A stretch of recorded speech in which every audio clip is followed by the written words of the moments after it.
So we haven't been asleep at the wheel thinking about Australian consumers and how we can match those in the future.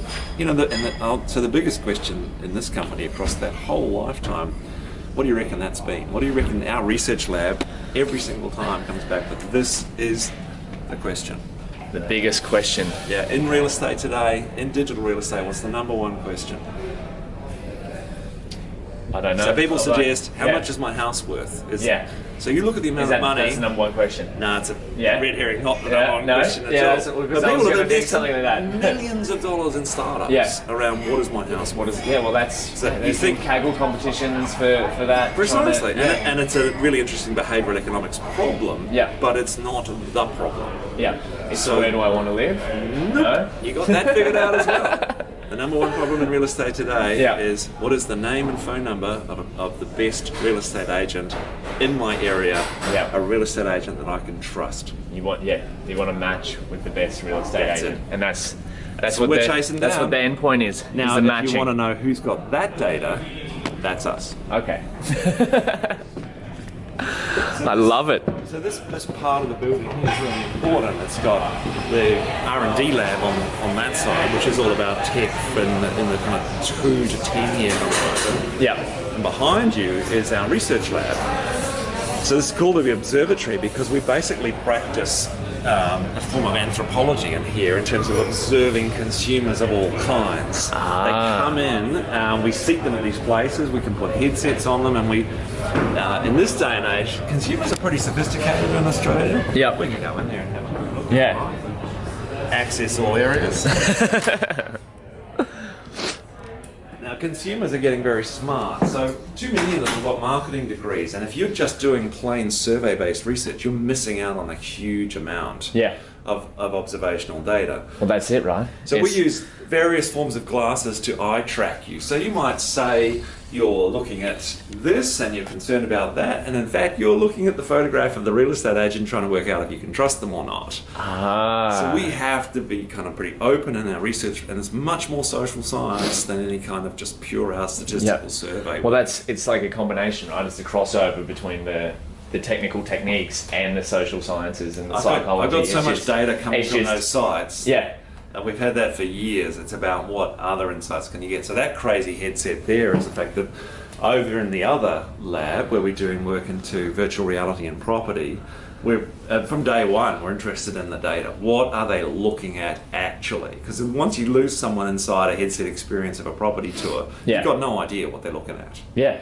And it's been fascinating because that is Toby's HTC Vive adaptation, which tracks actual site inside. So we're preparing a bunch of white papers on this in terms of what you shouldn't have in your 3D tour of a home. What you shouldn't have. What you shouldn't have. Because people get bizarrely Well, that's the distracted. thing. It's right. It's not. It's not so much what you should have. What you should. So I'll give you here's secret clue number one. Okay. Don't have magazines on your table.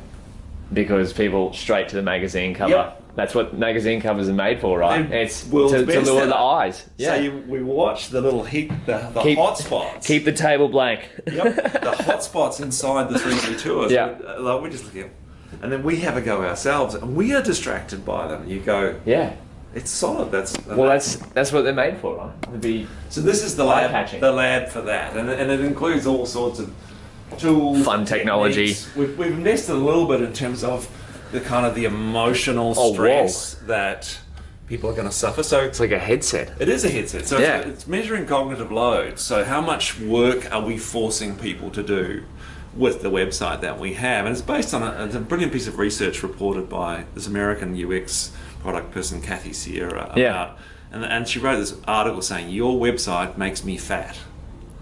Okay. The research is quite simple. They asked two groups of people to go into a room this size and sit down and do math problems. Yep. I lived in America, you can tell I go maths problems. With the S on the end, right?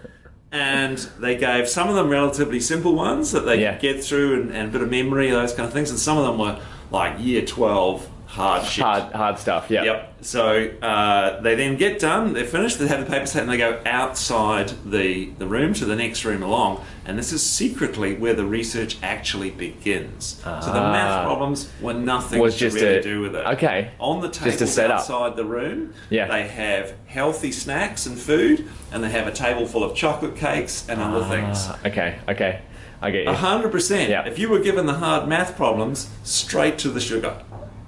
Because you've used your cognitive capacity to solve the problem, exactly. So your making the ability that much harder. Yeah, your ability to resist. So if people design websites and apps that are incredibly cognitively loading to get through, you're actually driving them down a poor diet. Yeah. Man, but that's I haven't thought about that. That's incredible. So these are the kind of tools. That's an early prototype of it. So you'd use that. So we want to see what's lighting up in a brain. Yeah, put this on someone's head while they're using the website to see how, if it's, I don't know, if it's cognitively is it harder intense than it should be? And that's long been a thing that UX researchers have chased, is how hard is my website? How accessible exactly. is it? Where should this be? Where should that be? So we've got some science on that. So that's I love that.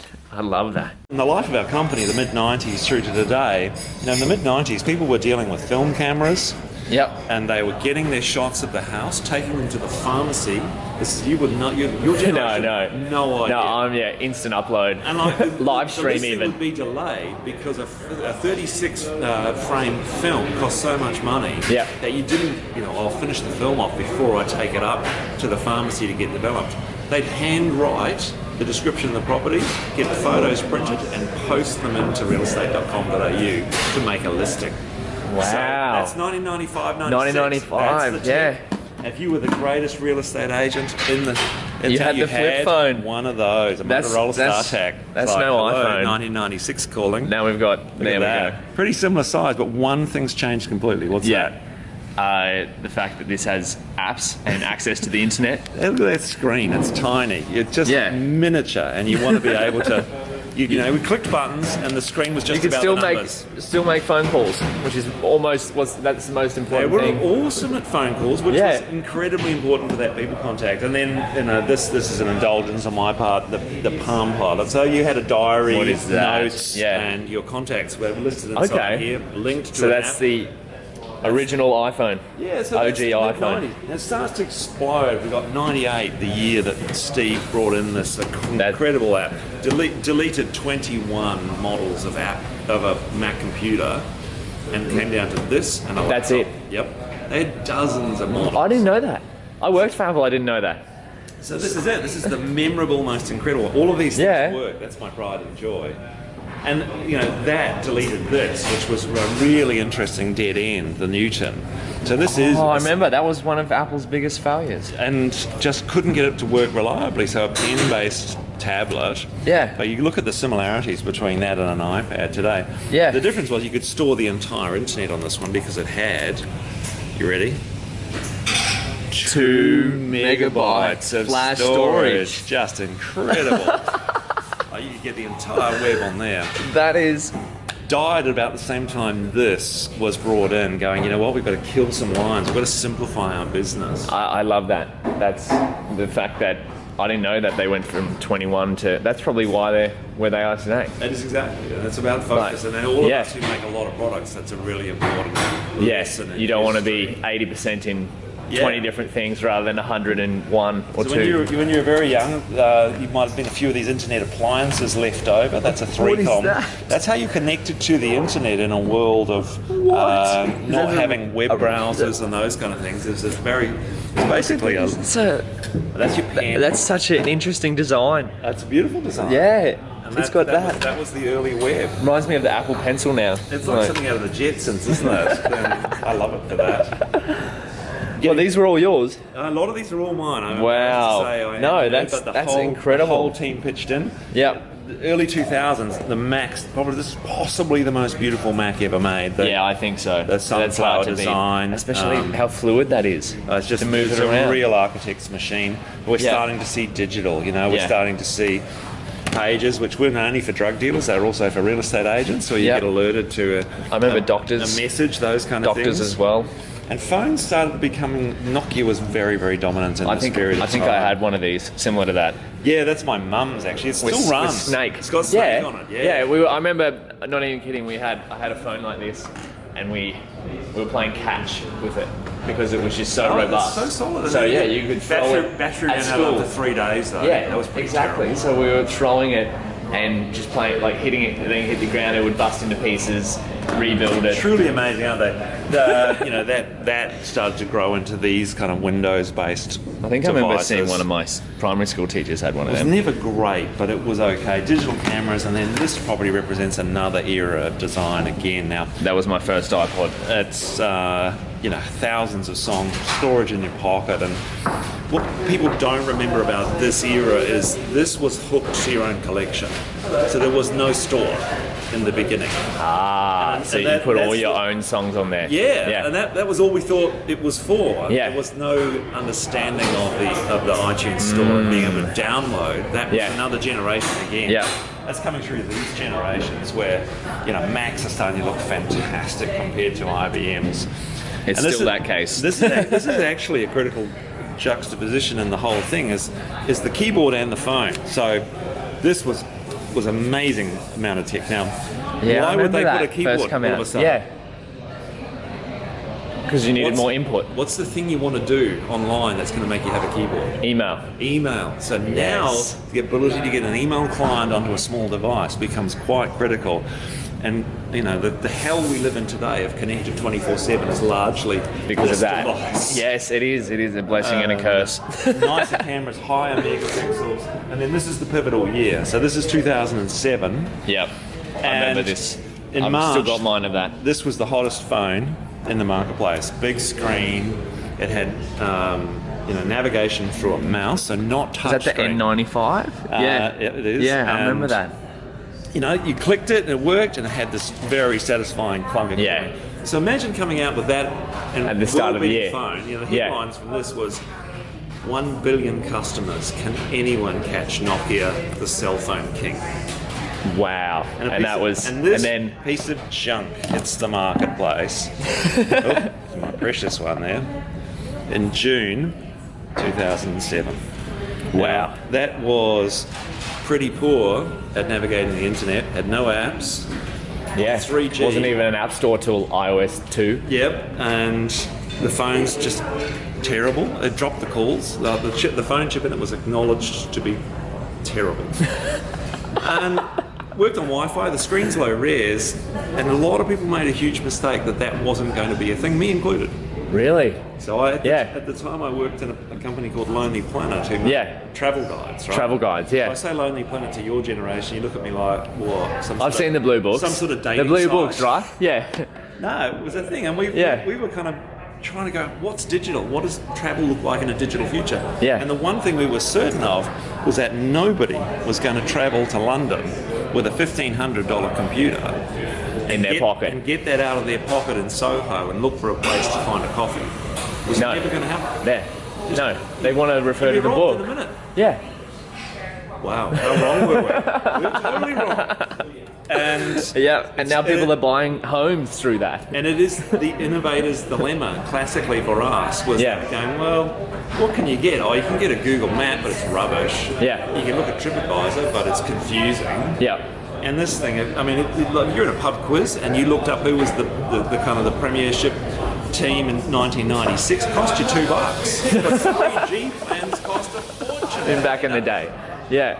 So, it's crazy to think that that's only 10 years ago. So like that thing. The important thing in the lab is to go, no matter how crazy or crappy this thing is, allow yourself to think what might be possible. I think, that's where I'm with like Alexa and the smart speakers. Oh yeah. I think at that, where they are at the moment is where this was in 2007. Correct. So correct. And there's practically no app there. They're all basic functionality, timers, etc. And probably the key thing to note of this was our southern comfort with not keying everything like it was a typewriter, but a touch interface.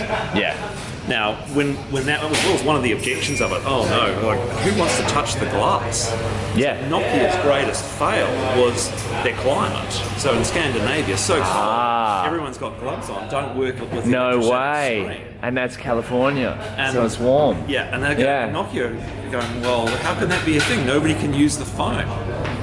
And so eventually Nokia did a pressure-based touchscreen. It was just nothing like an electrostatic screen. Yeah, it's terrible. So we so quickly moved from wanting to type everything to being swipes and touches and those kind of things. It's so much more of a, I don't know, like an intimate interaction, the touch. And look, here's the explosion. Yeah. You know, you suddenly got the 4, the 5, that's the original Android. Yeah. Watches start coming out and kind of devices and wearables. This is now in your pocket the whole time. Yeah. You never leave home without that. Pocket. Yeah. You soon enough see the iPad. So again, a classic thing. People going, well, what use is that? It's like, is it a pretty crappy computer? Even I thought when the iPad first came out, I was like, that's just a big iPhone. Well, someone described it quite famously. She remained nameless. It's Hagrid's iPhone. Well, I remember when that first came out. I love my iPad now. When that first came out, like, who would buy that? That's a waste of time. It's just a big iPhone. Because I had an iPhone at the time. Yeah. I was one of the lucky ones to get one. It's quite weighty too, 2009 or something. And yeah, I was like, who would need that? That's just classic. So we're now entering a modern state where these things are as powerful as a damn supercomputer. And we started several years ago to become interested in what happens next. So we started to understand that the 3D experience in property was going to tap into people's innate need to save time, to build trust, and get transparency on things. So that's 3 T's. I like that. Trust, transparency, and time. Those are the 3 rules of REA Labs. Bring me devices that change one of those things. I like that. With 3D, it became a matter of cameras of all kinds, from 360 cam. Yeah, the Theta, the Ricoh Theta. We've got. That's a big unit. It's a Matterport. That's a very high resolution software base. Runs with an iPad. Yep. Spins around, creates very sophisticated models of your property. Far out. And so we became very interested in capturing environments. Again, it's clunky. It's back where that screen used to be in 2007. Same story. Not going to get caught again. Not going to get caught again. Yeah. Exactly. And then this is our first VR headset. Now, a team made this at one of our kind of infamous hackathons. No way. And had to download it. It's a dive. Download the model from the internet. 3D printed. So had to get a 3D printer. Get lenses from some other device. That's 3D printed? Yep, 3D printed. And they won. Do you have a 3D printer here? Oh god, yeah. We've got laser cutters, 3D printers, because if people want to make stuff, you can't get in their way, No, yeah. So make you need to, reduce the barrier to entry. And 5 minutes later, we had this, Google Cardboard. Which is... wow, that is so much... almost free online. Pretty much. Yeah. Never solved a bunch of the problems that came with it in terms of the quality of the lenses. Okay. So it was always going to have a limitation, but it was a great introductory tech. Yep. And then, bam, we had this. Suddenly we're into... full-blown Oculus was one special the very first shipment. We were very lucky to be partners, and that's kind of part of our joy as inventors, is being part of the News Corp family. All the doors are open. Yeah, because you got all the partnerships. Oculus, Steam, Google. Facebook just announced the newest Oculus. Hey, we may have seen it. Oh. And there's starting to get, so they go from this to this. That's an incredible leap forward in quality. Yeah. But this didn't survive testing in that lab we showed you. Oh, in there. So this is really interesting, and I should listen. I'll show you the problem with this one. Okay. Right? I'll take an iPad and let's do it. So what we're interested in is discovering, will people do 3D tours in this device? Yeah. And this is the environment's deliberately built because I'm on a couch, we're watching My Kitchen Rules or whatever it is. Yeah. And I've got all these gadgets, right? So this is how people watch and consume our stuff today, is they have their mobile phone on the arm of the sofa for the lounge. Yeah. That's good, and that's buzzing the whole time. Yeah. They've got realestate.com.au open on the this, iPad. Yeah. And they're watching telly and they're having a conversation. So it's like 6 different things happening at one time. And that multi-screening is common as. Yeah. Right, so this is all good. They're going through this. really interesting observation is they're possibly doing this socially. So they're connecting to their sister and talking about kitchens on the Gold Coast. At the same time, At the same watching, time, using a messenger type app on here. while watching people in the kitchens. Yeah, completely. And going, oh, have you seen number 62 Smith Street? What a ridiculous kitchen. Yeah. What do they use the black for? What are they thinking? So that conversation's going on here, right? Yeah. So we were then asking them to sacrifice that conversation and pop it inside a virtual reality headset. The same device. Now, it's not the physical, because that gives them the highest resolution thing. But what's going on here is sociological. It's nothing to do with mechanical. Yeah. What did we just cut them off from? From the conversation. From their sister. Yeah. Like, You're asking to replace a sister with a headset. That's not going to happen. So no Exactly. matter how fantastic that tour is, Yeah. The headset could have been the best in the world. Like, you could have been you had right to there. use this microcomputer to make it work. Yeah. So this is what you get by being anthropological in your approach to research as opposed to just purely logical. Yeah, you need to, exactly. You need to. So, funnily enough, Google found the same thing. So what Google have done, if you look at the next Daydream, it's standalone. Yeah. That's what So the phone can still stay there. Now we're still going. We've got to work out how to get the sister inside there. So social and sharing that experience becomes really important. Yeah. So how do we get a pop-up within the app? So if they're having this conversation, they can at least kind of be looking at it and the pop conversation up. comes up. They'll sacrifice my kitchen rules, but they won't sacrifice their sister. So what a crazy world. Yeah, it's funny. Like I was saying this last night to the people I'm staying with, is their TV. I know the user interface is terrible. Yes. And it's like, did someone try to use this before they shipped it? No way. I've just literally got the business case across the line at home to get the new Samsung. Yeah. 6 buttons. It's the most unbelievably beautiful interface. TV remote. Yep. Oh, It's unbelievable. Well, this thing had it was like a TV remote, but it also had a mouse. But you point it and the lineup, it was, So I've replaced 4 remotes. Yeah. With one TV that's connected to the internet and a single 6-button remote. And that's it. That is it. This is about time, trust, transparency. Well, look at this boom. thing. When this came out, it had 1 button. Yeah, I know. 3. And we thought that was crazy. Where are all now the buttons? no buttons. Yeah. The 10, no buttons. No buttons. Anyway, that's the story of the things we've learned about VR. You can't interrupt. As good as the technology experience is, you can't interrupt the social aspect. So this is where we're at. You know, there's our AI symbol, machine learning and AI. They're very interesting because just the scale of what we have. You know, we have 1 billion photographs in a database. Really? What can we learn from those? Yeah. And simple things like some people are kitchen obsessive. Should we be presenting the kitchen photos first to them? Yeah. How do you decide if it's a kitchen? What are the rules? What are the machine learning rules? What are the object detection? So you go, well, if it's got tiles, it's a kitchen. Yeah. Because the tiles are very easily machine like the patterns. Yeah. Thing. It's got edges. Yeah. Turns out bathrooms have tiles as well. So you need to differentiate. And the hidden truth about machine learning and AI is that it takes a ton of training, and it needs training by experts. Yeah. So this is where a lot of our projects are at. If you want to know the difference between a Victorian house and a Federation house, well, your property expert. I don't know that. Well, your mum would know that. Exactly. Yeah. I need someone who's actually engaged in it. I can't put that onto Amazon Turk and have a whole bunch of complete amateurs try and decide based on rules. I need experts to spend 40 hours doing 40 that. hours, like labeling images. Then it learns off itself. Yeah. But you've got to get it set up. You need the labeled data. This is the giant for the supervised training. To AI and ML and property. It's because there's a lot of data exists, but it's not necessarily good quality data because you need the label. This computer here, this 3 inches at the top of your body, is a supercomputer. Its ability to infer and join dots is unmatched, unparalleled, even with all this stuff. No, all this stuff combined. We do this one, I said time, trust and transparency. This is my trust thing. So what we love to do, and we have a lot of kids through, because observing kids with these things are great, is we turn it on. Oh, wow.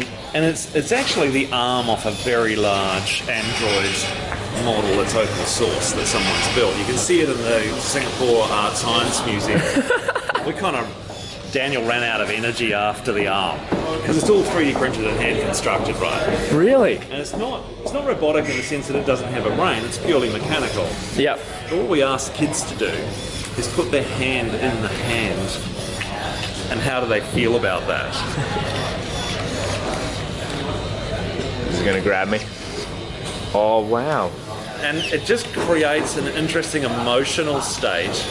Yeah, it does. As to how they're going to deal with robotic cars, with, you know... Like I could tell it was plastic and a robot. I can see that it's a robot. Yeah. I don't know, there's just the feeling of having fingers clasped within fingers. And what if it felt strangely What if human. I put giant motors here that could crush your hand? It's like, do you know? Do you trust me not to do that? I trusted that enough to just grab it. It could have. I haven't had too many injuries. But kids are I love their naivety and their willingness to give that away, those kind of things. Adults are very conservative about that. Yeah, because the kids, they have no fear. They haven't had their But let's get building. a coffee and I'll show you a little interesting aspect of our culture as it plays out in that intersection between people and technology on how we're going to buy us a coffee. So, Okay. This is a winning Hack Day project. So what we have is people with a love of changing the way the world experiences property. We have some pretty smart engineers. So this is a 3D printed case over an $80 Raspberry Pi and a Raspberry Pi screen. And what we do here is people wanted to give. So we thought, what better than their coffee habit and giving to charity? We have a number of homelessness charities, ranging from the Orange Sky Boys, that's one of the most innovative charities I know. The app we co-wrote around with Google and to help people have a directory on their mobile phones for what happens when you're homelessness. The big issue everyone knows, the International Red Cross, Launch Housing, an amazing group who work to help people who are fleeing the scene of domestic violence. If they spiral out of the main system into the kind of the welfare system, they're going to struggle to find a place to rent. Yeah. So we've got a large fund that puts up their bond for them and keeps them out of that system. They're just ordinary families. You know, that's the thing Australia has to walk up to. Yep. Ordinary families suffering from homelessness and domestic violence. It's the number one cause. Number one. 120,000 people who are homeless tonight. The number one cause is domestic violence. I didn't know they're that. not sleeping under a bridge. They're sleeping at your place. Yeah. On the couch. You know. And that's why we're so passionate about that. White Ribbon is violence against women, particularly domestic violence, not standing for that. Now, what's the problem here? How much cash have you got? Zero. I never carry No cash. cash? Yeah. Where's my wallet? Let's have a look. This is my wallet. Oh my god, got no cash It at all. barely fits enough cards. But I'll tell you what, everybody here carries is their employee card. Yeah. So what if you could hook their employee card to their wages, deduct the money, and then choose where you send it? So we've $1,400 in the last few days. I can put that there. It's going to... Oh, we don't know who you are. The universal card. Come on, you know me. I need one. Oh, there we go. There we go. It's IT. Beautiful. Yeah. All right, so it works. what we decide is how much do we want to pay for our two coffees, and which is our favourite charity. I'm going to let you choose today. You can. I like Orange Sky. Oh, I'm I've an heard Orange of them. Sky Yeah. nut bar. So let's give them two $2 coffees at $4. Boom. Boom. Thank you, Nigel. You've gifted $4 to Orange. So that's See, that's them. That's gone But that's off to the digitally. payroll. It's going to deduct it for me. And Yeah. We're going to walk over here and get our coffees. That's amazing. Good morning. My use and whatever my friend would like. Can I get a half-strength long black, please? Oh, that's a tester. Huh? A tester? tester. Yeah, I know, I'm caffeine sensitive. This stuff puts me through the roof. Huh? I'm just here visiting for 2 days or so, and I make YouTube videos, so exploring the space, learning the technologies, and shooting some footage. There you go. Yeah. So these guys work here in the mornings. They're from Four Rascals. They Oh, roast there we go. coffee. Four Rascals. Ethical coffee. They roast it. They sauce it. And I love it. They come in and make it. The coffee culture I was saying before is insane. I'm from Brisbane, and we're trying to catch up, but it's nothing of what's going on here. I think, you know, these are the kind of things that this is our innovation. It's like from those things we start to understand renter problems. So one form. There you go. Renters have pets. Yeah. But none of us are supposed to know that. It's a secret that renters have pets. But Yeah. of course, everyone has pets. Yeah. So we thought, what if we actually made that transparent? Well, you know, those 3 T's. Yeah. Put that out there.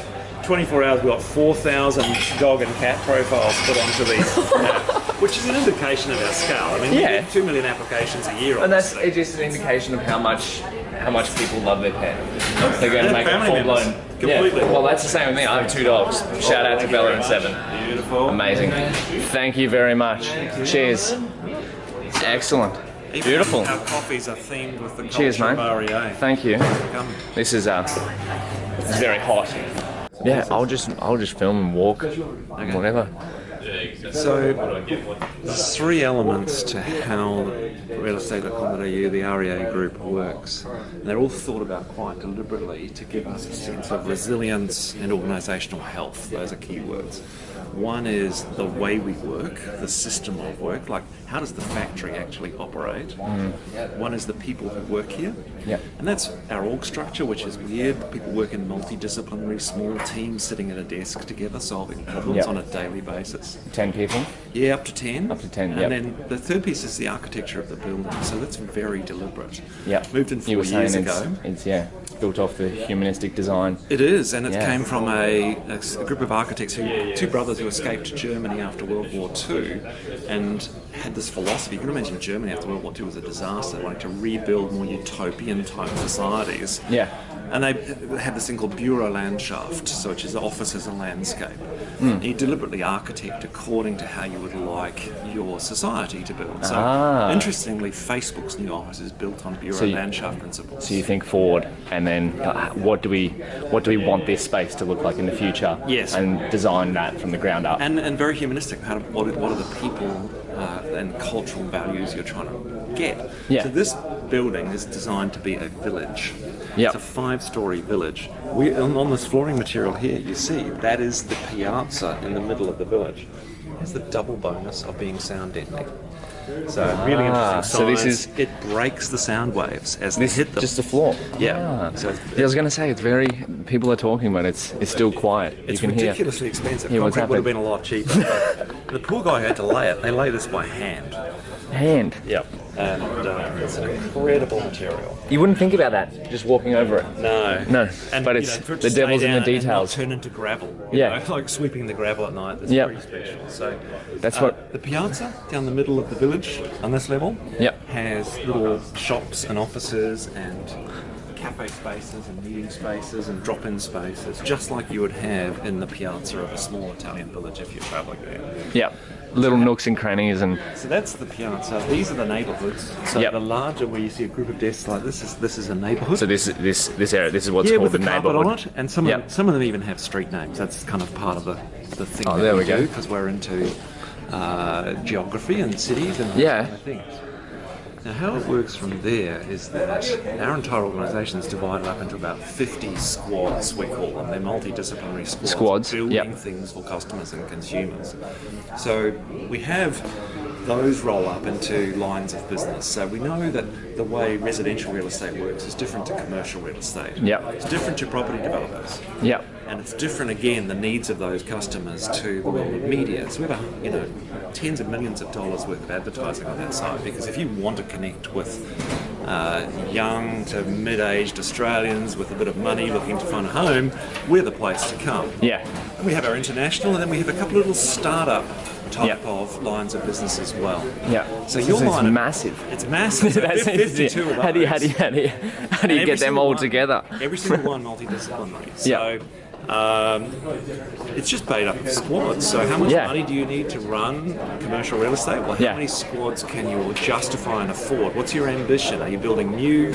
You're running old. Now, it's some funny rules here. Yeah. If you're in a squad, you build it, you run it. Ah, okay. You build it, So you run it, and 50 you squads. pay for it. Ah, So you've got okay. an envelope of money, Yeah. not an org chart with a head count. Here's your envelope of money. Yeah. You have to maintain quality. Customer satisfaction is the number one metric, Number one metric, okay. and you have to figure out how to both maintain it and upgrade it over time. Wow. So that's the 50 squads. They're each in charge of that. Each in charge of a entirely custodians, like custodians. Okay, so there's like each individual bucket. Yeah. And you, wow. So in a traditional organisation, the guys, people who run IT ops are downstairs. Yeah. And you never see them. So if you make something that's a bit crap that breaks at 2 a.m. at the end of every month, you don't care in the same way if it breaks and you're sitting next to a bleary-eyed new parent whose pager went off at 2 a.m. because the service went down. So the human element of caring for each other and caring for the team starts to come into play. Wow. This is all about productivity and quality. Yep. So those two things, they're not unrelated. This is how we do it. And so in here we've got 3 squads. Three squads, so 1, 2, 3. You can see people working in teams and collaborating and talking. The critical factors to that system of work. So remember the 3 things we've got. We care about the people, we care about the system of work, and we care about the architecture. Yeah. The system of work thing is 5 rules. Visualize the work, no secrets. Yeah. Prioritize the work. So visualize, is that what you've got you've got the whiteboard there? Whiteboards, TVs, and over here. It's everywhere. We've got an amazing example here of a group of people who are basically building self-service capability that will be world matching. We will have as good a self-serve capability as any website in the world. Yep. That hasn't been a business issue for 15, 20 years. It's a new issue. It's a new one because there's some great sites like, I don't know if you've ever bought advertising on Facebook, for example. Yeah. Pretty simple to self-serve a boost. Yeah. So we need to do the same level of thing. So whereas traditionally, we've always been about having an amazing account manager or phoning our call center and those kind of things. You know what? Yeah. Next generation. You got to go self-serve. So that's a group there, and so visualization, people help prioritization, a clear owner of the work. This is not some hippie commune where people are voting on what the easiest work to do tomorrow is. People clearly own the results of what's come out of that research lab downstairs. Yep. They come up with a hypothesis going, I think this will increase customer satisfaction by this much. Yep. It's probably worth spending 2 weeks exploring solutions to that problem. Yep. So we've got visualization, prioritization, ownership, daily conversation. So that's the thing I notice around here, is that people talking to each other. Yeah, communication. We can have fixed times for stand-ups, so people will get together and talk about what work they're going to do today and what's blocking them. Yeah. And the last piece is just reviewing the factory. How is the system of work going? Is it working? Do we need to change the way we do stuff? Has something changed in the marketplace? Yeah. And this is just a constant evolution, so we're never done. We're 5 years into this journey of working this way, which is very much akin to Toyota's lean thinking processes. They changed, didn't they? It's continuous improvement. So this is hard for people to accept. Because everyone goes, I want to make a transformation to a new way of working. Yeah. But I want it to be done in 6 months and then we're set forever.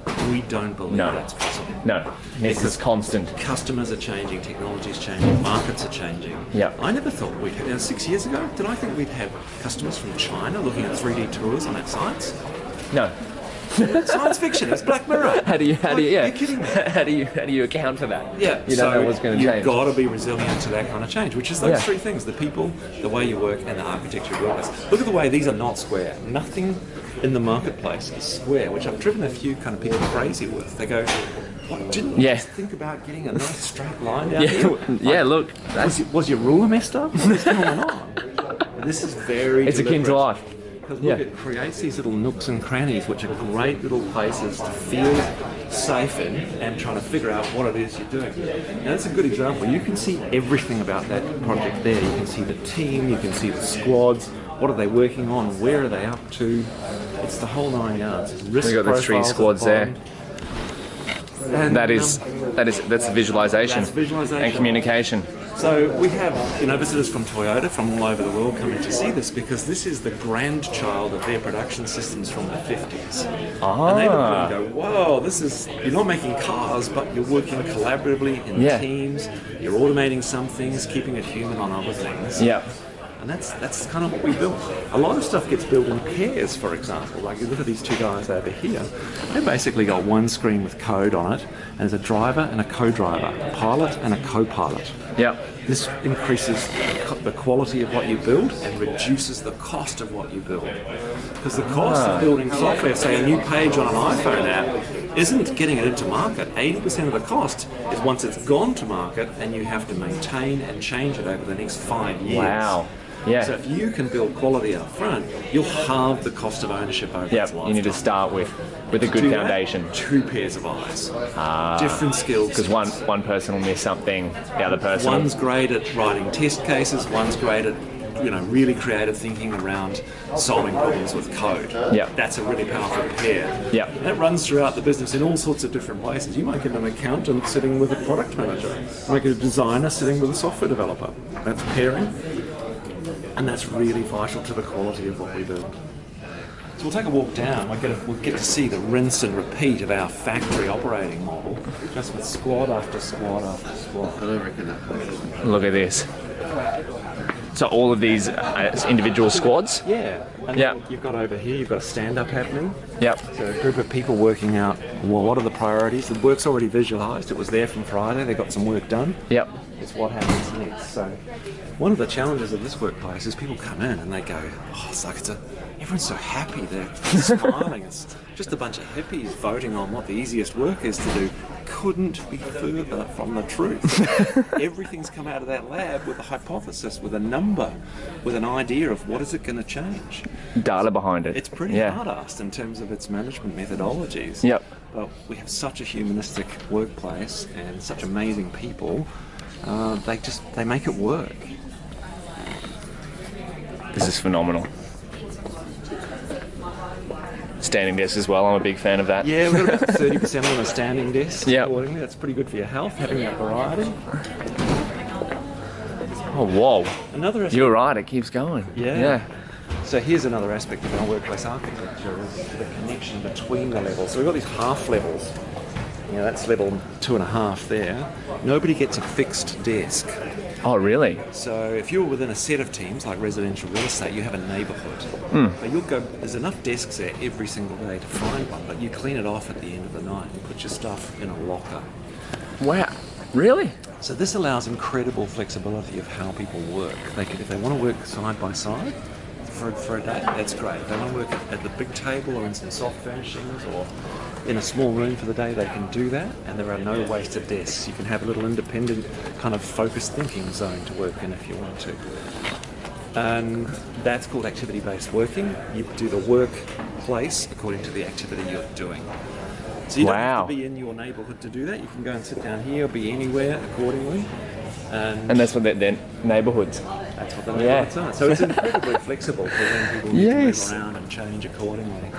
So we can see down here is another group of people from the mobile team having a stand-up around a board with prioritising the work for the day. And you can see the number of squads around us. Little rooms here. Yeah, some of them are pavilions. Bookable, some of them are non-bookable. Yep. Just drop in, spend some little time group here, meetings. Yep. Collaboration, working on stuff. You can see we're pretty heavy on metrics. Over here is this TV, so that's measuring some more physical hardware networks, and all of our stuff's Amazon Web Services, so that's all AWS, all scalable. Monitored massively. So we're one of the earliest customers for AWS really? in terms of our transition of things to that platform, and it just gives us a set of tools that keeps us right up to the minute. Yeah, so you don't have to have the hardware infrastructure locally. There's very few people here putting any boring patches on Linux systems because that's taken care of. We take that same human brain and have it focus on performance, on getting ahead of their team, because there's no ops department. So traditional company, really? You they have an ops, You finish your code and you send it off to ops to deploy. Doesn't exist. It's just deploys. Anybody at these desks can deploy. Now, they will have an ops, like an internal consultant, an expert on the team. It's a methodology called DevOps. DevOps, Integration of developers and operations people. Yep. And those two things starting to blend. So much more efficient. Nobody's waiting. Exactly. It's just pushed. It's just completely... It goes live. A very strong rhythm accordingly. We'll head down through the middle. I love AWS. Oh, look, it's been a revolution in my lifetime. It's sort of... Probably... See, I know nothing different to it. Yeah. I kind of, when I use it, I kind of imagine how was it not like this, almost. You spend a lot of money and time building servers and ordering them. So if you had a growth in a service, you would wait 3 months for Compaq to provide you with a new service. Really? Or IBM or whoever. Wow, whereas it now is just scale on demand. On demand on your credit card. Per second billing. This is our hub. So if you think of this building, remember we talked about the architecture Yep. being a village. This is the town square. So this is a VR setup. Check this out. We're gonna walk the plank of some sort. There's two scanners here, one there, another one there, and what I see should come up on the TV. Got the headset, look into that, some controllers. I'm excited, I've never really played with VR. You built this, how many people? 2 people on a hack day? 3 of us. 3 people. And And had 48 hours to build it. that's insane. And you've been using it for 3 years. Let's see how it goes. Gosh, that is insane. How real that is. I'm like shaking.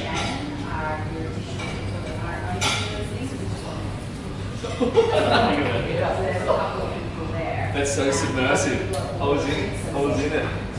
Like when I came towards the end, it shook a bit. And that's what I was like. Oh my gosh. Oh, I'm back on it.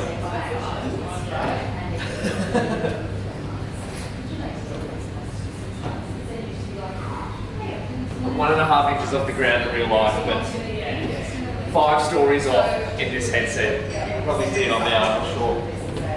Okay, I'm on solid ground. Look at this, I'm in a virtual world. Oh, there's another plank over there. Okay, back over. There's sound effects as well, the wind is blowing me. Oh.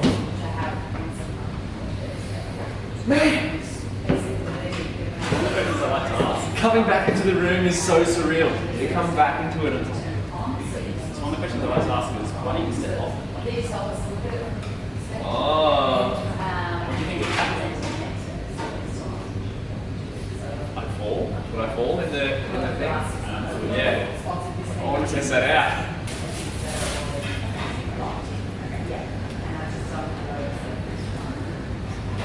How do I do it? I'm going to close my eyes.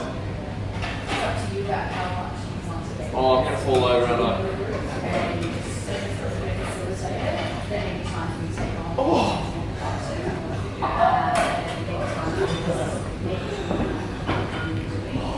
I couldn't jump off.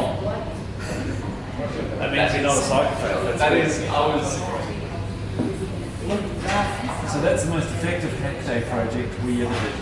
Yeah. 5,000 people have done it. Yeah. That is... It's so surreal. What do you see right now? There's like two flying robotic minion things in the... I'm trying to shoot one. Because there was 2 robots like just flying there. Now there's a big one. There's a boss robot, which is like a evil droid looking thing. Sort of Star Wars-esque. Oh, 3 shots. That took 3 shots to kill. There's a hole in the wall over there. Oh, whoa, this one's closed. Winner, winner, chicken dinner. Really, thank you. I mean, thankful. My brain is fried at the moment. Thank you, Joe. Very welcome. Nice to meet you, mate. See you around. Have a good night. See you. You're right. It's half broken.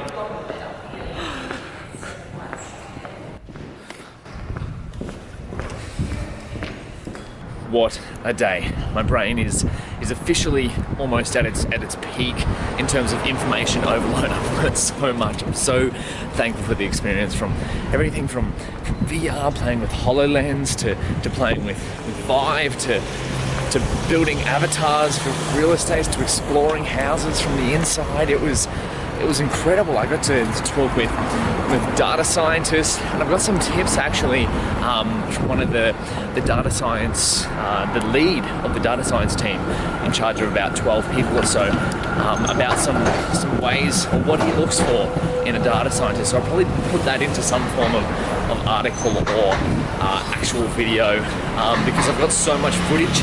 I'm not entirely sure how I'm going to edit this all together. Maybe the video will have to be in a few different parts. And now I'm about to head on the train again. I'm going to the other side of Melbourne to meet with another company about writing ideas for a machine learning book, which is really exciting. So I'm not entirely sure how that'll go, but we'll check in after I finish that. It's been a big day on tour.